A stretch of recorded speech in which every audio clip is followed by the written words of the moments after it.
boa noite, bem-vindos a mais um episódio do nosso talk show Fala Campeão aqui na Rede 98. Hoje recebendo o nosso grande campeão, Eurélio Gomes, que não é o Aurélio, é o Eurélio Gomes, campeão da Tríplice Coroa, ídolo da torcida do Cruzeiro, do PSV, do Tottenham e por aí vai, né, Gomes? Obrigado por estar aqui com a gente hoje, contando aí da sua história vitoriosa de campeão. Sérgio, primeiramente prazer, obrigado pelo convite, né? Tomara que a gente possa bater um papo muito legal aí. Não, vamos sem dúvida, e eu acho que a gente aqui não tem muito roteiro, né? Então às vezes a gente fala, vamos começar da sua história, mas eu quero fazer um relato primeiro, que acho que pouca gente sabe disso, do tanto que eu tenho a gratidão e sei o ídolo que você é. Eu, exercendo a presidência do Cruzeiro, a gente passou, né, por esse momento complicado, e nós tivemos um jogo contra o Atlético que todo mundo esperava que o Cruzeiro ia perder pela diferença técnica que os times tinham à época e até de investimento, e aí a gente resolveu tentar mexer com os jogadores do Cruzeiro e falar, pô, vamos trazer gente boa aqui que possa falar sobre isso. E a gente, à época, o Leandro Guerreiro já era da nossa equipe, né? O Leandro Guerreiro estava na base do Cruzeiro, que foi lá, o Dirceu foi lá, e o Gomes foi um dos convidados, teve lá, fez um discurso muito bacana, né, Gomes? Então, assim, e acabou dando certo, ganhamos de 1-0, um clássico inesperado, né, de se ganhar, em princípio. Mídia, acho que todo mundo que fosse falar, falaria o contrário. E você dizendo a emoção de jogar um clássico ali, passando isso para eles, e sendo a referência que você é, eu não tenho dúvida nenhuma que as suas palavras contaram muito. Então, conta para todo mundo o que você falou ali e o seu sentimento nisso. Que bom, né, Sérgio? A gente vê que momentos como esse, ainda mais a dificuldade que vocês estavam naquela ocasião, né? Eu acho que precisava de pessoas próximas mesmo, né? Porque muitas vezes quando você está em uma situação difícil, a tendência das pessoas é abandonar. Afastar. Afastar e tudo.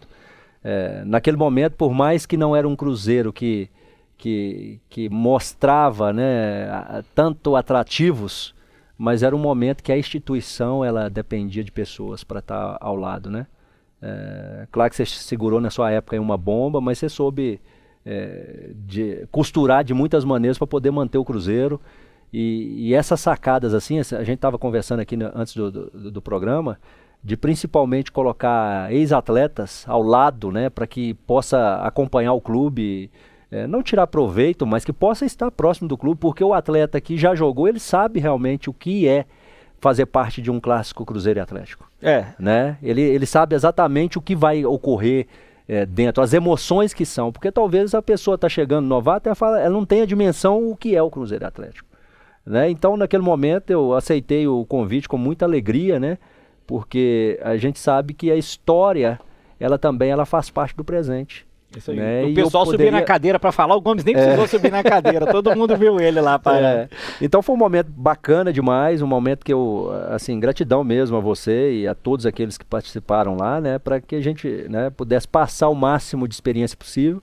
E o bom é que deu certo no clássico, né? Não sei se foi as nossas palavras, não, tudo ajuda, mas talvez possa. Quem não pôde estar lá, a gente fez um vídeo bacana, Alex, né? Fez Exatamente. um depoimento. A gente tinha na época a comissão, o David também, que foi seu colega de 2003, então teve muita gente boa ali ao lado. E eu, como, né, torcedor que sempre fui, o que eu acho mais interessante é vendo que acaba que você tem uma história de praticamente segundo semestre de 2002, 2003 e primeiro de 2004 no Cruzeiro, né? Ou seja, entre aspas, vou ter que falar só porque o Fábio teve 16 anos, mas em 2 anos o tanto que você conquistou o coração da torcida, né? Porque eu sei, por conversar com várias pessoas, ver falar, e algumas vezes que a gente encontrou, já viu o carinho que todos têm com você. Então, quer dizer, não é fácil você se tornar um ídolo como você se tornou, estando, entre aspas, né, menos tempo num time, né? Mas participou de conquistas marcantes, isso é muito legal quando uma pessoa, acho que sobretudo por ser uma pessoa de caráter, que mostra profissionalismo igual você sempre foi, né, consegue realmente ganhar esse respeito da torcida, né?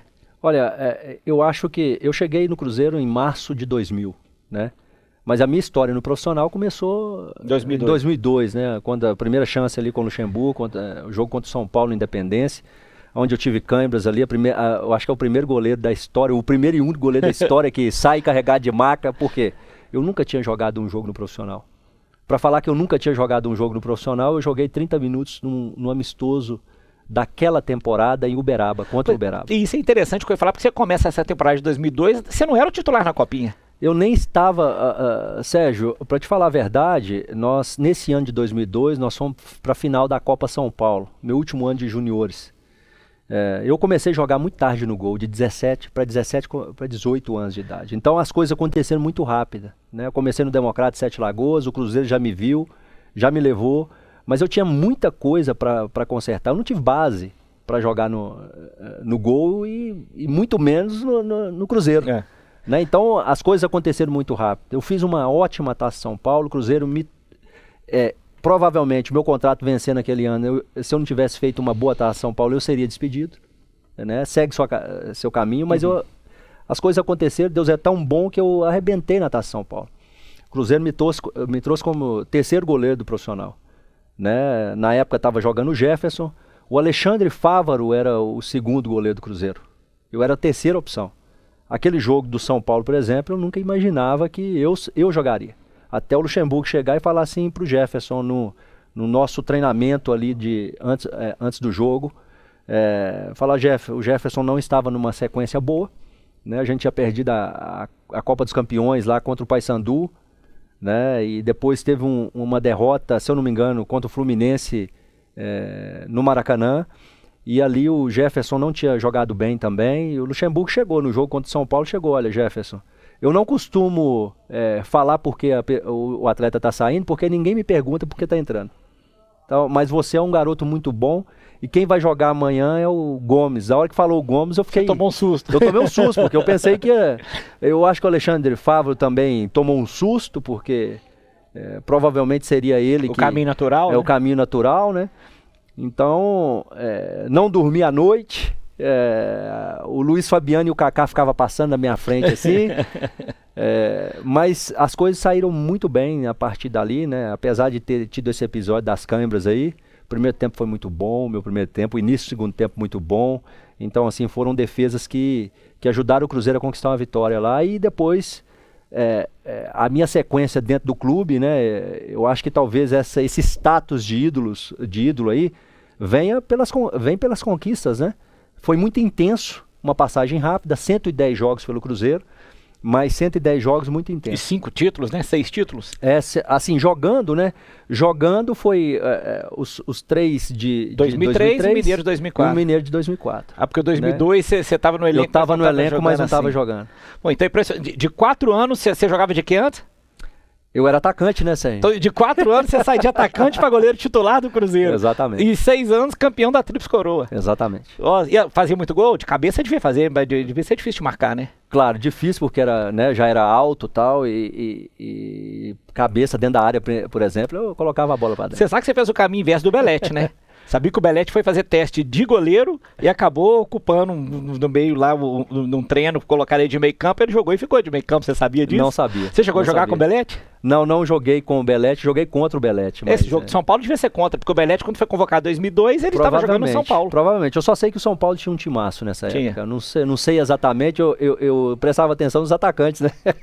Então, assim, eu imagino porque hoje quando a gente bate eu sou um peladeiro, né? Então quando a gente chega outro dia teve uma pelada que a gente fez no fim do ano lá na Toca, por exemplo, quando você vê aquele gol daquele tamanho, você ter a noção daquilo é difícil. E você não ter feito base, né? E já ter entrado com 17 anos e conseguido, imagina o tanto que você não teve que dedicar e treinar. Olha, Sérgio, eu tive que correr contra o tempo, né?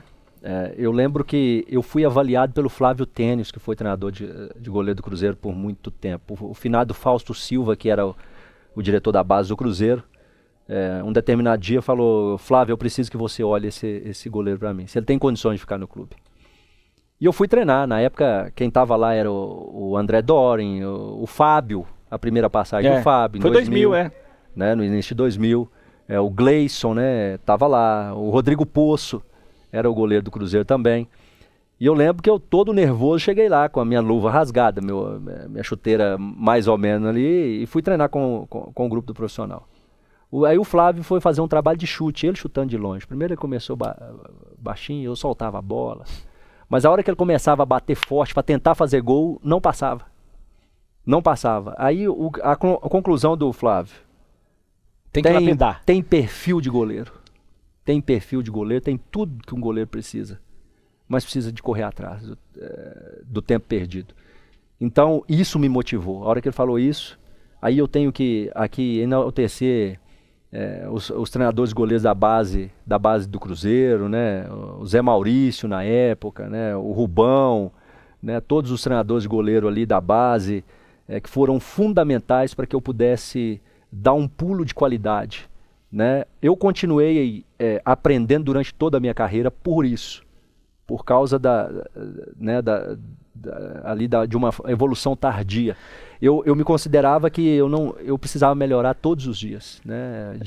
Em uma posição, uma entrada de bola, tal, porque eu não tive isso na base. Então a minha base foi muito tardia. E para você colocar isso pra dentro de um profissional, para dentro depois de mais velho, depois de velho, entre aspas, exatamente, né? É igual uma língua, né? Para você aprender uma língua depois de mais velho é muito complicado. E isso serve também. E imagino porque se fosse hoje isso, você nem ia conseguir esse teste, porque hoje eu falar qual que é o scout, quais são os números, o que ele fez. Exatamente. Você vai falar, tá louco? O cara com 17 era atacante, com 17 ele virou goleiro, vai jogar aqui? Sérgio, algo que veio para atrapalhar o futebol em algumas situações, principalmente na formação, foi a análise de desempenho. Hoje você não pode chegar para um menino de 15 anos ou 16 anos e pedir números para ele. Talvez ele saiu lá do interior, você fez uma captação, eu trabalho com atleta hoje e eu sei disso. O quanto os clubes estão perdendo atletas com potencial por causa dessa análise de desempenho. Não, nós estamos falando, você é a seleção Cadê brasileira. O vídeo? A gente falava antes dele aqui, Gilberto Silva não teve base, seleção brasileira também, praticamente não teve base, a história dele, né? Ele voltou para Lagoa da Prata para trabalhar, foi para a América com 16, 17 anos também praticamente. Então, assim, teriam perdido muitos jogadores dessa escola antiga aí que chegaram na seleção brasileira, né? São duas coisas que eu acho que no futebol não pode mudar tanto. A captação. A captação, ela tem que manter uma captação antiga. O olho antigo, né? E a outra coisa é a preparação física em termos de peso mesmo, né? Hoje se usa muito o peso do corpo, mas principalmente para o goleiro eu nunca abri mão disso, né? De trabalhar, por mais que evoluiu, porque eu sabia que o peso físico ali na academia ele é importante para manter a forma física e para você render bem dentro de campo. Né? Essas são as duas coisas que eu ainda, muitas vezes, a evolução está atrapalhando. Está atrapalhando muitas vezes, por mais que tem profissionais que estudam muitos anos para a evolução, algumas coisas eu ainda sou contra por causa dessas situações. Eu falo isso muito, assim, a gente discute o programa aqui, a gente já trouxe muito lutador, eu gosto muito desse mundo da luta e é o que o pessoal às vezes brinca, o cara corre e faz não sei o que, mas na hora que chega na luta morre, mas por quê? Porque ele não está preparado para a luta. Exatamente. O cara não faz 3 rounds de luta, ele faz uma maratona, mas não consegue fazer 3 rounds, porque aí entra o psicológico, entra tudo, aí vai lá e morre, né? Exatamente. São às vezes não fugir do básico, né? Exatamente, são determinadas situações assim, e o futebol é isso, o olho antigo, ele é muito bom, ou talvez dá oportunidade para aquele atleta que a maturação tardia, no curso da FIFA, por exemplo, fala lá da maturação tardia, né? Alguns atletas, a gente pode falar aí do James Vardy, que foi o atacante lá foi campeão inglês, por exemplo, com o Leicester. Ele maturou tardiamente, né? E tem atletas hoje que tem essa maturação tardia, né? E jogadores estão ficando no meio do caminho aí, né? Por causa, talvez, dessa falta de paciência com o atleta. Vamos supor, o que aconteceu comigo. É muito raro acontecer nos dias de hoje. Você pode dizer que você é um cara de sorte, então, né? Porque também eu ia colocar um outro aspecto aqui interessante. Talvez uma sorte de ter isso acontecido no momento de um time maravilhoso e com o Luxemburgo, porque o Luxemburgo é um cara que aposta nisso e não tem medo. É o próprio caso que a gente passou aqui. O Luxemburgo foi o primeiro técnico a colocar o Vitor Roque para jogar. Não sei se você lembra, que ele entrou e saiu com 18 minutos. O Luxemburgo fala que ele deu pane no motor. Isso. Você lembra desse caso? Acho que foi contra o Botafogo um jogo. Lembro desse caso. Ele entrou, jogou 18 minutos, saiu porque não aguentou, todo mundo falou, não vai aguentar o profissional, não vai aguentar. O Luxemburgo foi, deu a chance, continuou. Exato. E deu no que deu, né, o Vitor Roque. Então, assim, bacana isso, que é o que você falou, você machucou e ele ainda te deu a chance depois, né? Exatamente, então assim, são pessoas com visões diferentes. Eu trabalho com atletas jovens hoje, eu vejo o quanto os clubes estão pecando de não dar oportunidade para aqueles que realmente têm esse potencial. Quem faz isso muito bem é o Palmeiras. Uhum. Eles não têm medo de lançar o atleta. O atleta que tem personalidade, ele precisa ser lançado. Se tem uma estrutura boa por trás dele, um time bom, ele tem que ser lançado. Se o time está ganhando de 2, 3, ele tem que ser lançado. Ele aproveitar tem o estadual, os estaduais. Ele tem que ser lançado. Talvez um clássico vai chamar muita responsabilidade, Talvez não seja o momento de lançar o atleta, mas na hora que está ali ganhando de 2-0, na hora que está ganhando de 3-0, aí que você começa a ver qual que é realmente a cabeça desse atleta. E porque muda tudo, né? Quando você vai pro profissional, né, Gomes? Eu falo assim, se a gente for olhar, eu comento isso muito, falar, o time que, então, vamos pegar aqui, o Corinthians já ganhou a Copinha 11 vezes. O Corinthians não vende igual o Atlético Paranaense, não vende igual o Fluminense, não vende igual o Palmeiras, não vende igual o São Paulo, não vende igual o Fluminense. Então, quer dizer, não é porque você ganhou a Copinha que você está desenvolvendo um bom projeto de base. E quantos atletas que a gente não vê, que foi o artilheiro da base, o melhor goleiro da base, que bateu no profissional, sentiu, não vai. Exatamente. Né? Então, assim, você tem que dar a chance, né? Tem que dar chance. A chance, ela é essencial. Ele é jovem, não tem experiência. Claro. Jovem? Ele é jovem. Para ele ter experiência, você tem que dar a oportunidade para ele. Se não tivesse vindo no Luxemburgo e falado assim, comprado a briga, porque na época, depois que passou 2002, a gente quase classificou ainda, porque era o último ano ali de grupos, né? A gente quase, acho que saldo de gol nós ficamos fora lá, o Santos classificou em 8º e foi o campeão daquela época, mas o Luxemburgo comprou a briga para o próximo ano, olha, não, eu não quero goleiro. O Marcos, todo mundo querendo contratar o Marcos, o Cruzeiro querendo contratar o Marcos, o Luxemburgo não. Sabe por quê? Goleiro eu gosto. Eu tenho um goleiro aqui. Eu vou lançar e o Cruzeiro vai lucrar depois. Por que os clubes não fazem isso? Eu fico admirado porque os clubes não fazem isso. Pressão da torcida? Beleza, mas se o jogador tem qualidade, tem um clube tem um time que possa suportar esse atleta, nós tivemos vários exemplos em 2003 que o clube tem condições de lançar atletas. O Wendel, o Augusto Recife. Felipe Melo era reserva do Augusto Recife aqui, você lembra? Tinha vindo do Flamengo. Exato, Gladstone. Cara, numa final da Copa do Brasil, para que mais pressão do que isso? Mas o que? Nós tínhamos um time que suportava o Gladstone. Ou seja, não dá para engolir, as equipes que não colocam atletas com potencial, sabe, para dar mais oportunidade. Não dá para engolir. Então isso, você está perdendo um ativo importante dentro do clube, você está atrasando a carreira do atleta, você está jogando fora ali uma joia que pode estourar depois. É isso que eu falei, então, perde-se muita gente por isso. Perde muita gente porque os clubes não sabem fazer um trabalho como o Fluminense faz, como o Palmeiras faz. Eu acho que hoje coloca como Atlético Paranaense faz. O próprio Santos também, né? Sempre tem vendido aí. Exatamente. Então, assim, por quê? Os clubes da Europa estão doido para ver atletas jovens. Estão doidos. Então, para fazer girar essa máquina que é muito gasto, para fazer girar e montar equipes competitivas, você precisa de vender. Você precisa de tirar um atleta e já colocar outro. O Fluminense, ele tem um atleta e ele já coloca outro. Né? Então, assim, e não vai falar assim, milhões, não. O Fluminense hoje não é uma camisa que vende, apesar do clube que não é uma camisa que vende por 10, 15, não. Chega uma proposta ali de 5, 6, 7 milhões, eles estão vendendo, sabe por quê? Porque eles têm que abrir espaço para outro atleta para fazer. Isso é verdade. Agora, você falou uma coisa da Europa que eu sou um pouco crítico daqui, que a gente tem que adaptar.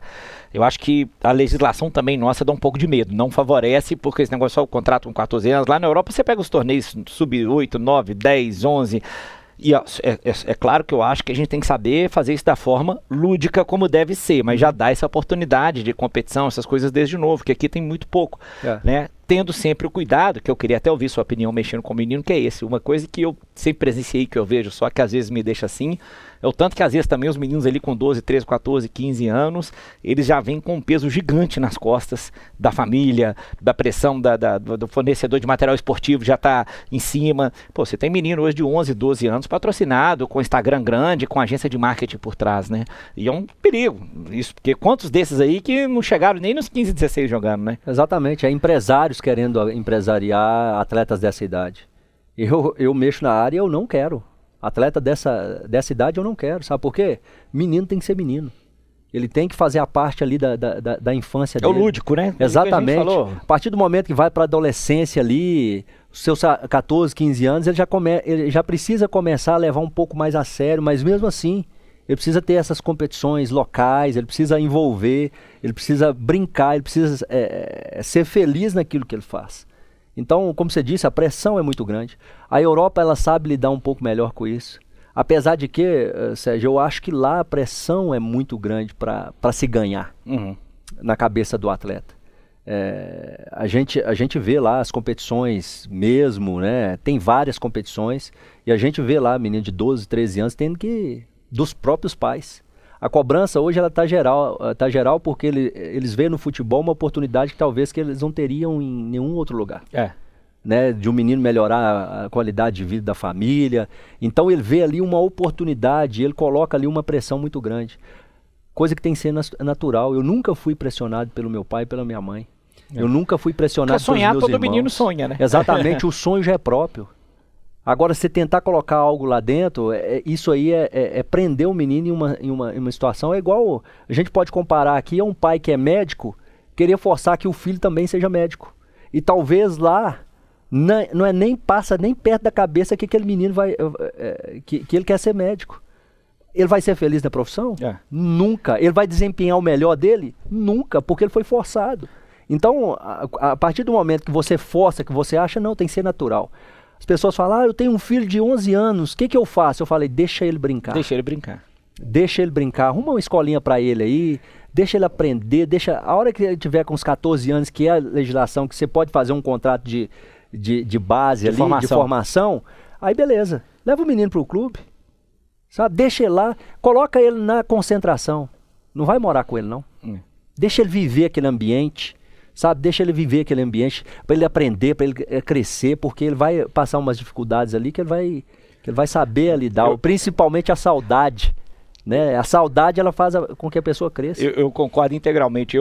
Na época exercendo a presidência, meu filho disputou os torneios, meu filho está com 8 anos, e vira e mexe, alguns pais vinham falar, você viu meu menino? Vamos levar para o Cruzeiro. Eu falo, deixa o menino brincar, calma. E vejo, às vezes, muito isso, querendo botar em preparação física suplementar e tal, menino com 9, 10 anos de idade, né? Eu acho que tem que ter o seu caminho natural, né? Tem que ter o equilíbrio, Sérgio. Se tiver o equilíbrio da vontade e da preparação, beleza. A hora que o menino precisa fazer uma preparação, chegou ali 15, 16 anos, ele precisa, tá um pouco mais raquítico, né? Tá um pouco mais franzino, você já dá para notar ali se ele vai maturar tarde ou não, se ele precisa de mais alguma coisa, aí você entra com uma suplementação, você entra com um trabalho talvez junto com o clube, porque você não pode fazer um trabalho atrás das costas do clube, você tem que sempre trabalhar com o clube, né, para que ele possa alcançar o máximo dele. E ter essa mentalidade que você tem, você acha que te ajudou também a moldar um pouco essa escolha do seu pós-carreira? Porque o pós-carreira de um atleta, você tem gente que vai para TV, vai ser comentarista, outros querem ir para a parte técnica, querem ser treinador, outros querem ser gestor e não treinador, muitos vão ser empresários, outros não querem nunca mais ouvir falar de futebol. Né? Você acha que você tendo esse tipo de pensamento, achando que isso pode ajudar a melhorar na vida desses que vão crescer, você acha que isso também te ajudou a direcionar um pouco para ser um agente hoje? Sérgio, me direcionou porque tem falta disso. Eu senti falta disso no mercado. Eu senti falta de pessoas que realmente têm esse cuidado. Identificar no atleta... Não vender ele só um ativo. Exatamente. Olha, o que eu vou ganhar com você e a família vai ser consequência daquilo que eu vou fazer por vocês. Vai ser consequência, porque se eu não fizer um bom trabalho por vocês, eu não vou fazer o movimento certo. Vamos supor, vender para um Chelsea porque é o Chelsea.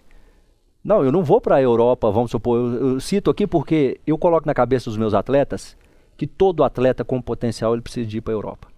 Precisa de experimentar o verdadeiro e mais organizado futebol. Não em termos de... O Brasil é maravilhoso, mas ainda está milhares de anos atrás do que é a Europa.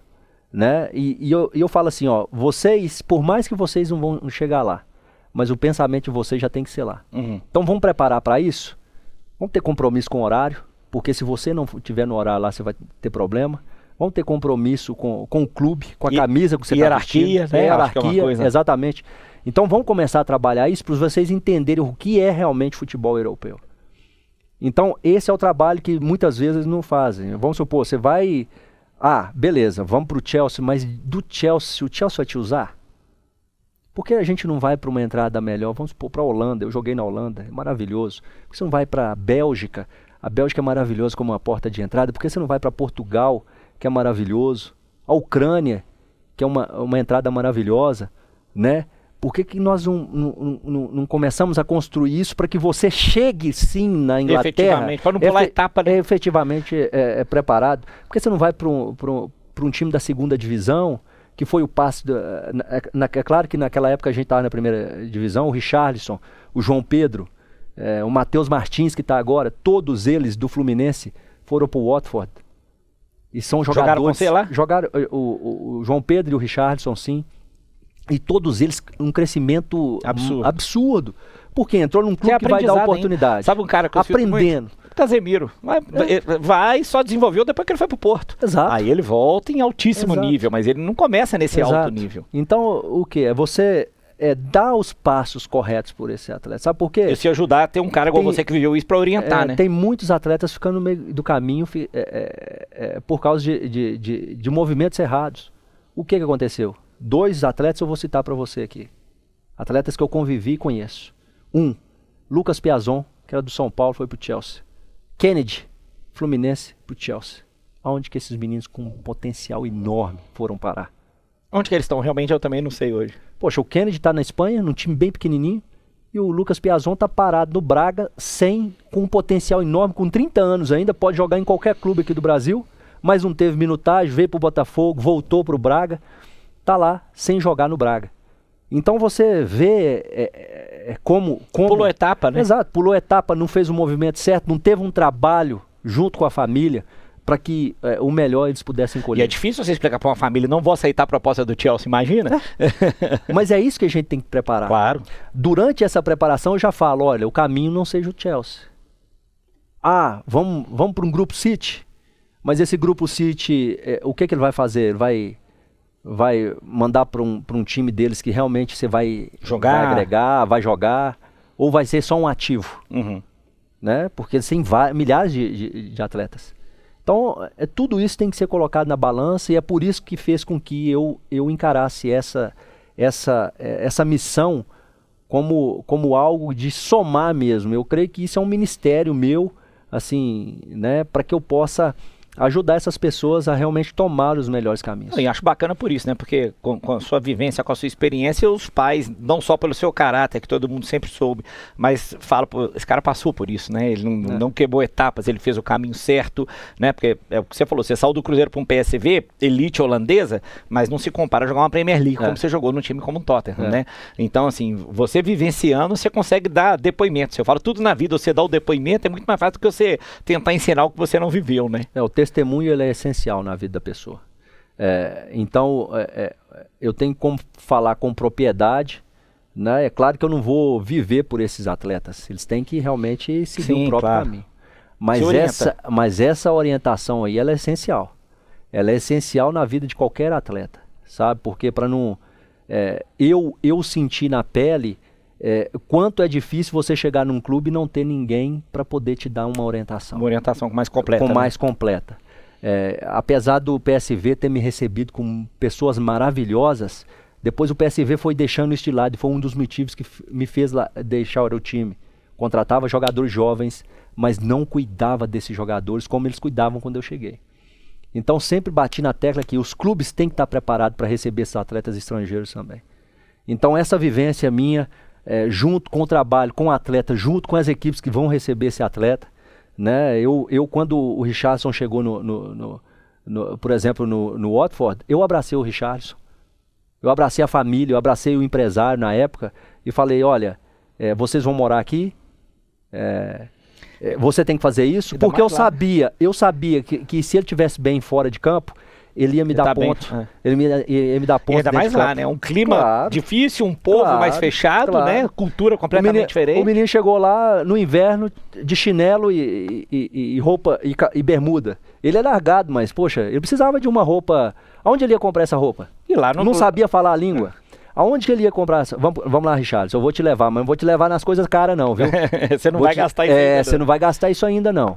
Então vou te levar num local que você vai estar bem vestido e não vai passar frio, e não vai gastar pouco. E ele foi protagonista do episódio interessante na última Copa, né? Que foram entrevistar ele e perguntaram em português, ele falou, eu falo inglês, né? E hoje ele usa isso para poder fazer propaganda, eu achei né? Ele tá fazendo uma propaganda. Mas infelizmente a imagem que o brasileiro passa, né? Porque hoje lá o europeu, o inglês é normal, fala como língua nativa de qualquer país.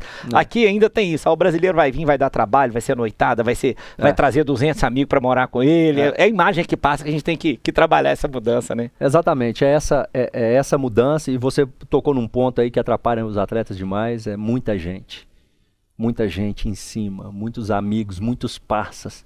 São conselhos que a gente dá hoje para os nossos atletas. Cuidado, você tem que ter amigo, mas a convivência, a comunhão tem que ser com os próximos mesmo, com aquelas pessoas que realmente gostam de você. Com o clube que é que vai pagar seu salário. Exatamente, o seu compromisso tem que ser lá, mas aqui, quer que vá alguém com você, mas aquelas pessoas realmente que estão lá porque gosta de você. Não aquela que quer aproveitar, não, é porque ele está alcançando algo, eu quero estar do lado dele. Não, porque vai levar para o mau caminho, com certeza. Vai chegar numa situação que você vai olhar para trás e falar, poxa vida, quanto tempo perdido, quanto dinheiro jogado fora. A minha carreira poderia ser mas eu andei com pessoas que realmente me desviaram dessa situação. Então esse cuidado assim, é algo que eu quero ter com os meus atletas e tenho com os meus atletas. Bacana. Então eu vou separar esse trecho aqui para mostrar para os pais que vivem me pedindo aconselhamento às vezes aí para criança, e tudo que você falou, e eu concordo e ratifico. A gente vai ter que dar uma pausinha aqui agora, Gomes, está na hora do nosso intervalo, porque na volta também eu quero ouvir de você, dos clubes que você jogou, aquelas histórias que você nunca contou, para a gente poder falar um pouco sobre elas aqui. A gente volta já já com Fala Campeão. Fica aí. Abraço.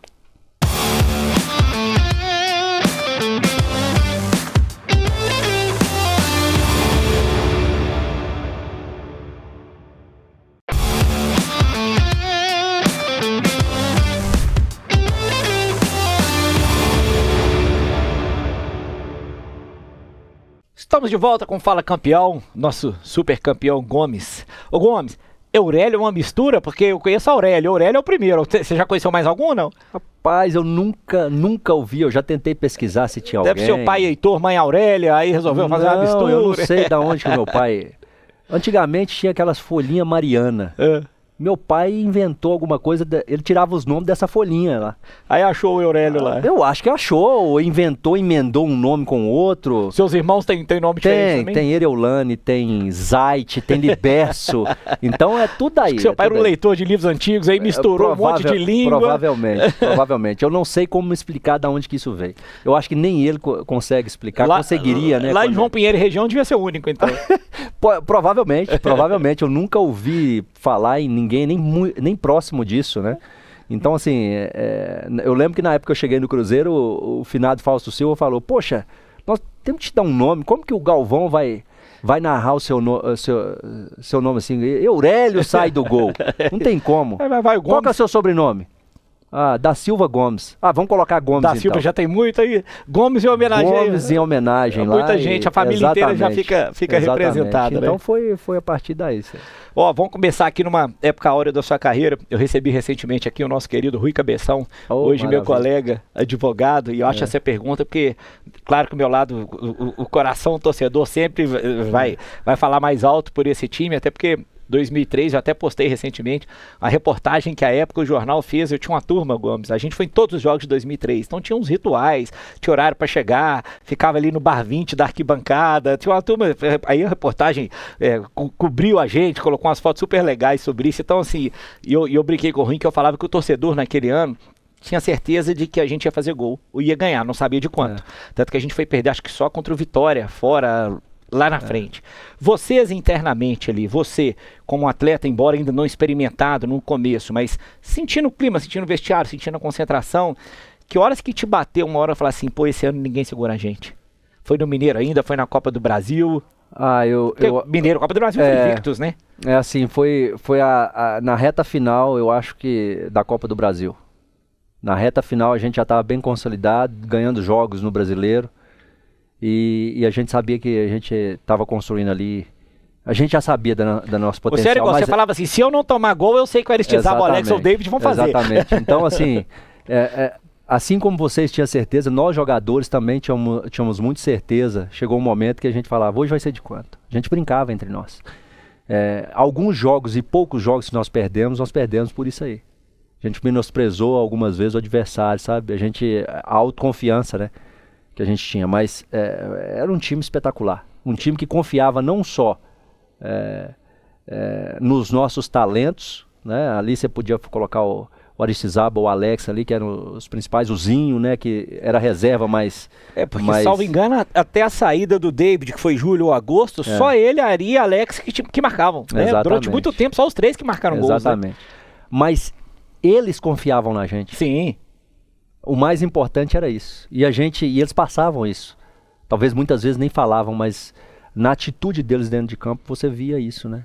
E isso para nós, poxa vida, o Alex confiar em mim que estava começando é algo maravilhoso, cara. Te passa uma confiança e fala assim, poxa, nós estamos no caminho. E eu acho que é legal porque ia fazendo as substituições e mantinha também, né? Porque tanto que o David sai, veio o Mota, veio o Márcio Nobre, os gols continuam saindo. E tem a histórica, igual você citou aqui, a final da Copa do Brasil, que tem que entrar o Gladstone com 19 anos, fazer a sua primeira partida numa final de Copa do Brasil. Você estava no vestiário, no caso da fralda? A gente tava ali naquele auditório ali da... Ah, foi no auditório ainda? Foi no auditório ali antes de sair pro jogo. Esse caso é fenômeno, né? Esse é fenômeno. O Luxemburgo com uma faixa e com uma fralda. Ele perguntou qual que você quer. Na hora a gente não entendeu, mas aí depois caiu a ficha, sabe? E imaginou assim, um goleiro jovem também falando, pô, um dos meus 2 zagueiros é um menino que nunca pisou aqui, exatamente, né? Assim, a gente sabia da qualidade dele no dia a dia, mas não sabia qual que seria a reação dele, porque cada um tem uma reação. Né, do Mineirão lotado, de um Flamengo pela frente, a gente não sabia, mas ele reagiu muito bem. O time abraçou ele durante a preparação.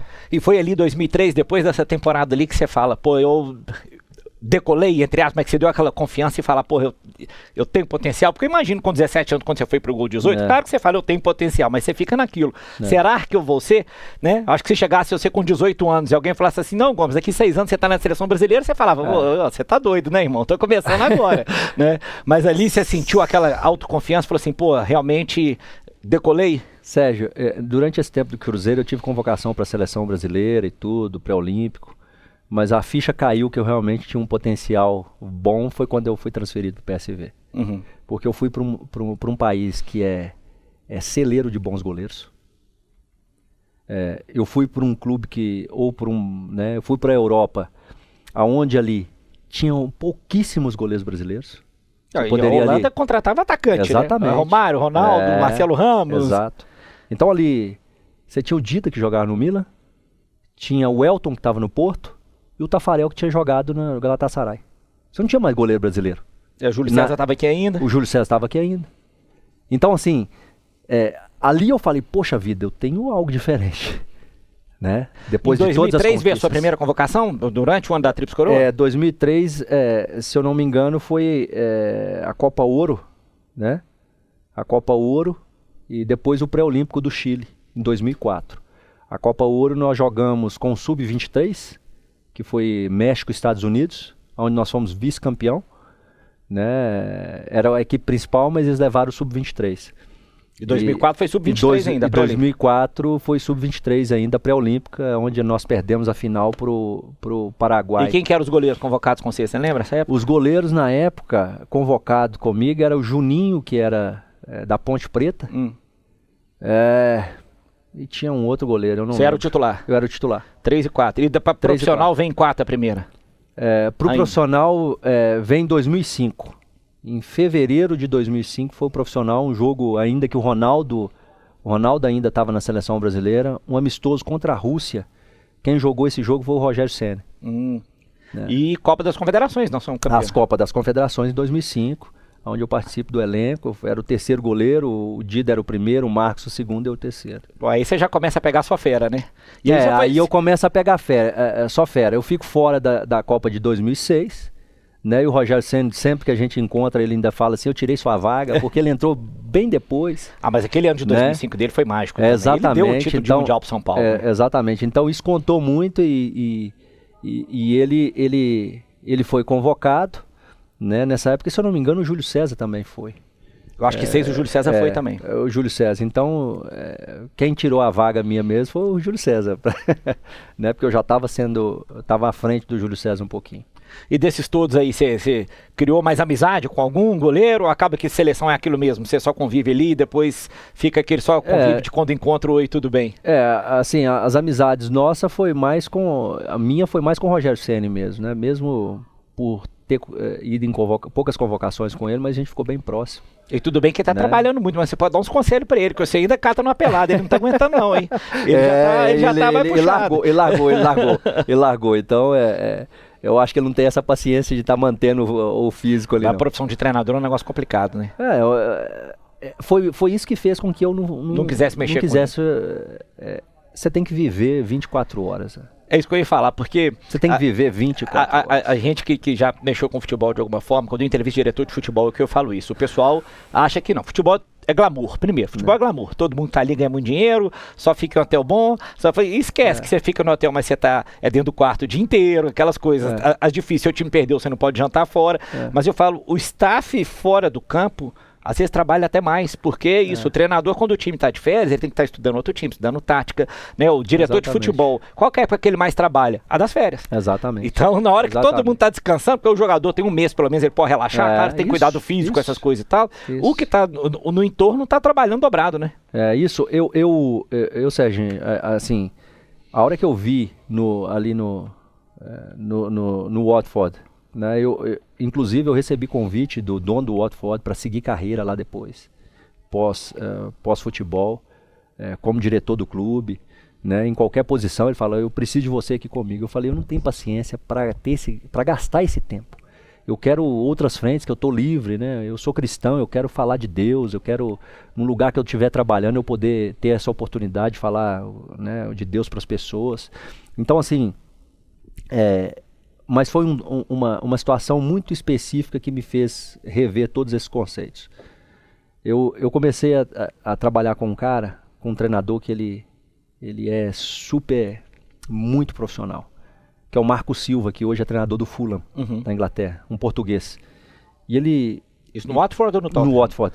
E eu cheguei lá, um dia, eu fui fazer um exame, e o exame era muito cedo. Eu cheguei 7 horas da manhã, ele já estava lá. Falei, Marco, você chega todo dia essa hora? Ele fala, porque a gente não via. Eu chego todo dia essa hora e saio daqui 5 horas da tarde. Chego em casa muitas vezes, vou ver vídeo. Ele falou, a função do treinador te exige isso. Eu falei, então não quero. É isso que eu não quero. Confirmou que eu não consigo. Que eu não quero ser. Exatamente. Por quê? Porque o atleta ele já tem essa parte longe da família e tudo, você tem que viajar muito. Eu perdi a infância dos meus filhos praticamente toda. Não convivi ali de levar na escola, de buscar e tal. Eu falei, eu quero algo que realmente me dê essa liberdade de estar viajando, de estar onde... Você chegou a fazer aquele curso de treinador que muito atleta faz lá no fim de carreira e tal? Nem cheguei a fazer, porque eu estava realmente decidido que o que você não queria fazer. O que não queria fazer. Falou, às vezes se eu for chamado para participar de uma televisão, o negócio pode até ser um negócio pontual. Exatamente. Mas aí veio a parte de empresariar, atleta, né? Eu tenho outras frentes também, construção civil, então assim... a parte E a família sedimentada em Belo Horizonte? Hoje, qual a idade dos seus filhos? Hoje a minha esposa e o meu filho mais novo mora comigo aqui, né? Tem 16 anos de idade. O mais velho tem 18 anos, mora nos Estados Unidos. Joga futebol lá, então naquela parte que eles têm lá de incentivo ao futebol, né? Então ele gosta tá no colegial ainda, né? Tá no colegial. Goleiro também? Não, atacante. Esse aí vai honrar o lado que vai honrar o lado que eu, né? Grandão também, deve ser grandão. Ele tem 1,86 m. Tá bom, dá pra fazer uns gols de cabeça. Exatamente. Então assim, ele gosta, então a gente, né, nós apoiamos ele e assim, tá feliz lá. Bacana. Então assim... Mas é algo, o treinar foi algo que realmente não me encheu os olhos. É difícil, ainda mais com essa rotina que tem que ter, né? Exatamente. Quando você sai do Cruzeiro em 2004, vai pro PSV, a gente estava falando do Richard, isso aqui é até uma curiosidade. Você já foi se preparando para estar lá ou lá que você foi estudar inglês, foi fazer... Não tinha preparação nenhuma. Noção zero, usava tradutor no começo. Sérgio, o meu sonho era dar uma casa para minha mãe. O meu pedido quando eu tinha 14 anos, que eu vi minha mãe triste lá, sentada do interior. Lá em João Pinheiro. Lá, Canoeiros. Do lado, né? Cidade grande, 600 habitantes. Canoeiros. Todo mundo é primo. Todo mundo é primo, todo mundo se conhece. A minha mãe trabalhava numa companhia de reflorestamento, ela matava formiga numa companhia de eucalipto, e ela saía às 4 da manhã e voltava às 5 da tarde. Quando eu vejo a minha mãe um dia esquentando água no fogão a lenha para que a gente pudesse tomar banho de caneca, ela estava triste. e eu sentado debaixo de um pé de jabuticaba. Eu tenho a cena, a hora que eu começo a falar, eu vejo a cena. Olha, e vocês eram o quê? Eu já vi aqui 10 irmãos, né? Nós somos 12 irmãos. 12 irmãos. E a minha mãe, por que você tá triste? Ah, meu filho, eu queria te dar uma vida melhor. Pra vocês. E eu não consigo. Eu trabalho, eu saio 4 horas da manhã. Eu falei assim, mãe, eu vou ser um jogador de futebol. Com 14 vou anos? dar uma casa pra senhora. Ó. Então, e olha que você estava longe de ter qualquer experiência profissional. Porque uma coisa é um menino que está no Palmeiras, né, no Cruzeiro, no Corinthians, falar isso pra mãe com 14 anos. Você estava longe disso. Exatamente. Você chegar e jogar no seu time do coração já era uma vitória pra mim. Eu jogar no clube de coração e dar uma casa pra minha mãe, o meu sonho estava resolvido.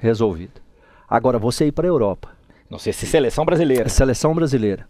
Jogar na Europa.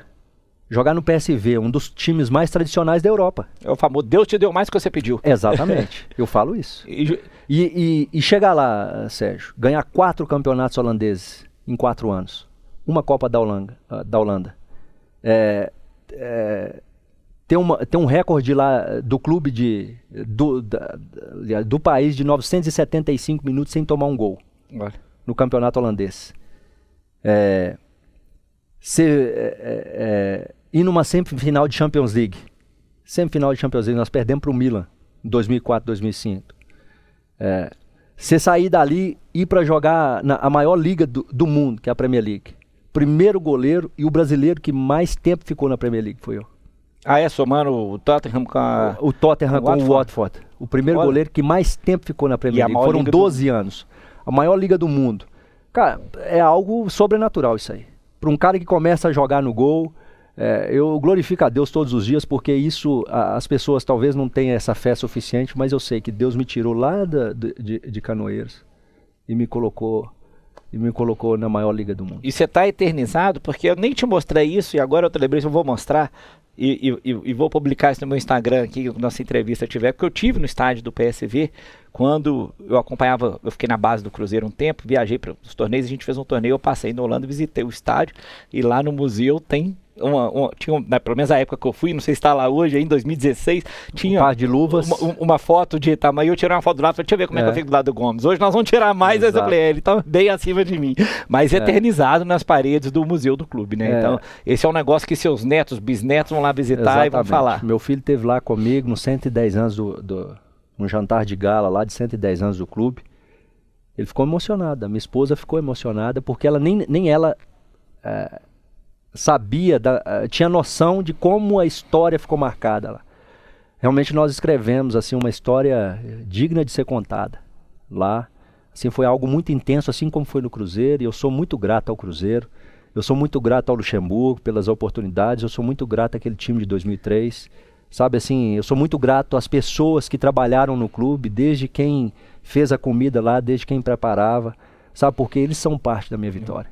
Eles são parte da minha vitória. E tirando o Luxemburgo, você já falou do Marco também, quais técnicos te marcaram assim que você conviveu? Depois do Luxemburgo aqui, um cara que me marcou muito foi o Guus Hiddink, holandês, que me abraçou lá. Eu tive uma história que meu pai teve um câncer de próstata aqui no Brasil e a gente ia ter um jogo de Champions League na terça seguinte. É um técnico de altíssimo nível. Exato, ele chegou em mim e falou assim, você quer ir para o Brasil visitar seu pai?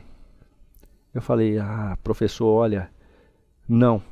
Eu não vou porque os médicos já estão lá, eu não posso fazer nada. O que eu posso ajudar, colocar eles nos melhores médicos, mas eu não posso fazer nada. Deus está lá e vai ajudá-lo.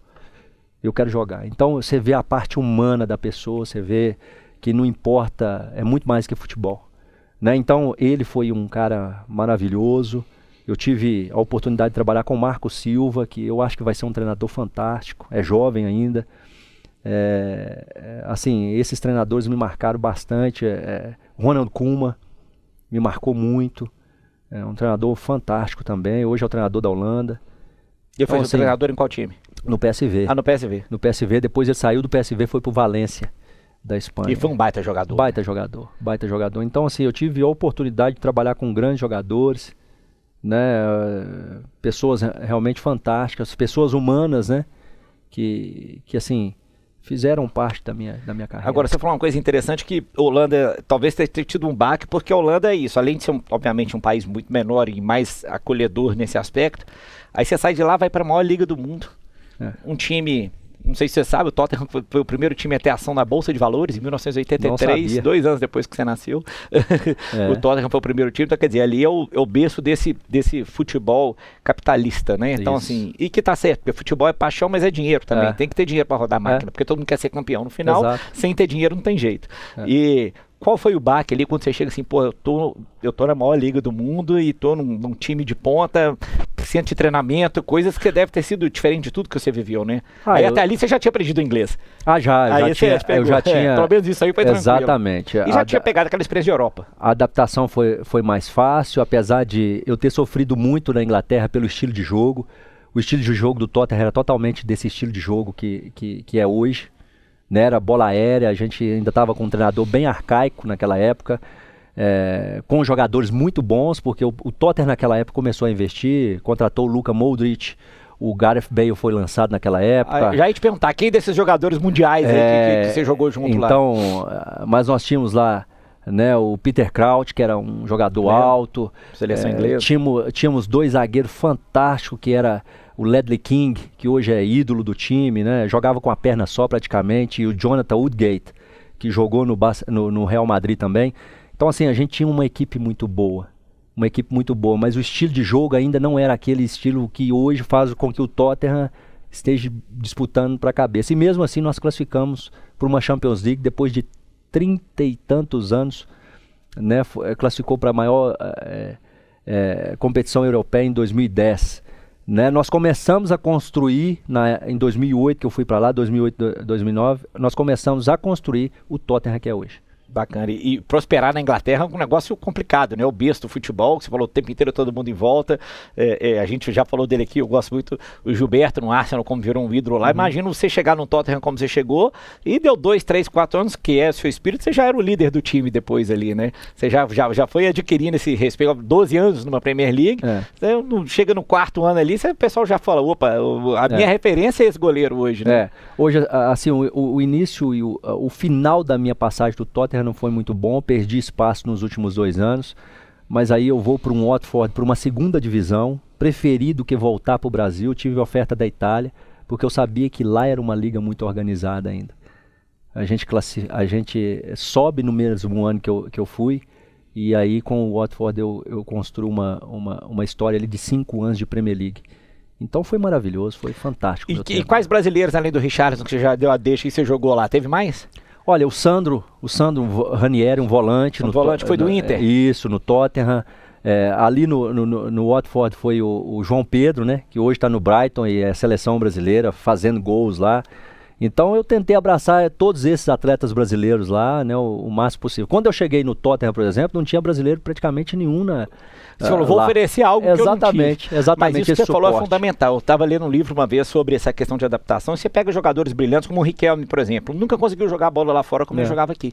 Né? Ele não conseguia se adaptar a estar fora de casa. Você fala do Robinho, qualidade que o Robinho tinha aqui, foi no Manchester City. Nada. Real Madrid, Manchester City. Exatamente, porque não tinha alguém para poder dar esse suporte. Tanto que muito time lá hoje tem um profissional para fazer isso, né? Fala várias línguas, né? Faz a pessoa se sentir em casa, arruma a pessoa para fazer comida e tal, né? E consegue fazer isso. Exatamente, né? Mas nada como ter um nativo do seu lado caminhando. Não, claro. E ainda mais se for jogador. Isso, ainda mais se conhecer as leis do país, falar a língua, sabe o que faz, sabe aonde levar, sabe as dicas, isso faz toda a diferença para qualquer atleta. Bacana. E o que deu assim na cabeça quando você chegou no final? Falou, em vez de aposentar, falar, eu vou lá dar uma chance pro Democrata que me ajudou no começo. Aí você acabou... eu acho que foi uma coisa sem...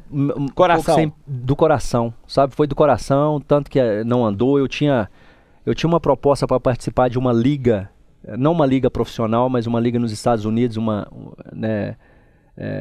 que ia fazer para divulgar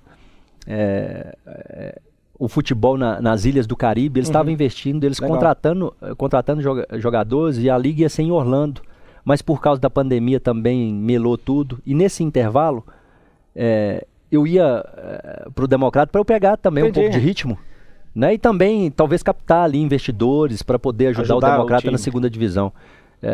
Eu tenho um carinho muito grande pelo Democrata e por isso que eu fiz isso. Tentei, mas aí eu já vi que a liga ia acontecer, acabou não acontecendo. e eu não participei de nenhum dos dois. Mas tá bom, mas tá em forma, do jeito que você tá hoje aí, se convidar, você aguenta ainda fazer 2 tempos de 45 aí tranquilo, né? Rapaz, tranquilo, assim, se eu entrar, me pegar para entrar em forma, 15 dias eu tô bem de novo. E continua elástico? Já fazendo alongamento? Já não é a mesma coisa, né?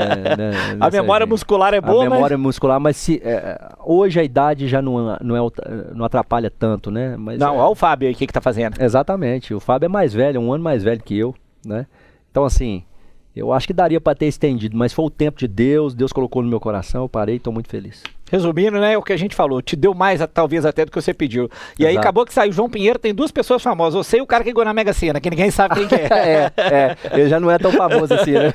Mas você já tá... Exatamente. Eu acho que exatamente. É o que você falou, bateu uma seleção, imagina sua família, contando esse caso da sua mãe, sentada na televisão e vendo lá o seu nome na seleção brasileira, deve ser uma emoção fora do comum, né? Foi maravilhoso, eu tive a oportunidade de participar de uma Copa do Mundo também de 2010, então assim, a minha vida foi completa. Eu tive alguns arrependimentos, né? Talvez a minha saída do PSV foi uma delas, da maneira que eu saí, né? Algumas decisões erradas. Faz parte. Até porque talvez eu não tinha, né, essas pessoas para poder falar assim, olha, não tinha esse entendimento.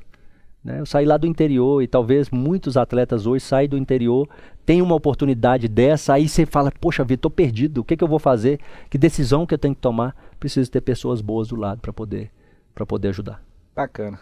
Gomes, agradecer muito aí sua presença aqui, né? Como a gente já esperava, é o que eu falei, todo mundo que quiser colocar o filho para jogar, tem que ouvir essas histórias aqui, que eu acho que elas são fundamentais, né, para acabar com essa pressão que existe hoje, às vezes, em criança, querer tirar o menino, não desestimular do sonho de ser, mas também não obrigar a ser, né? Acho que isso tudo é fundamental e é sempre um aprendizado. Então, te agradeço aí por ter aceito o nosso convite e dado realmente essa aula aqui para nós. Volte sempre que quiser e tomara todo mundo aqui em Belo Horizonte e quem nos vê fora, mas os de BH, cruzem com você, ter essa oportunidade, né, para você mostrar pessoalmente esse carisma que você realmente tem. Não tem dúvida nenhuma que não só a torcida do Cruzeiro, mas acho que qualquer um que gosta de futebol sabe a pessoa que você é e te admira. Então, obrigado e volte sempre aqui ao nosso programa. Obrigado, Sérgio. Foi um prazer. Um abraço a todos aí.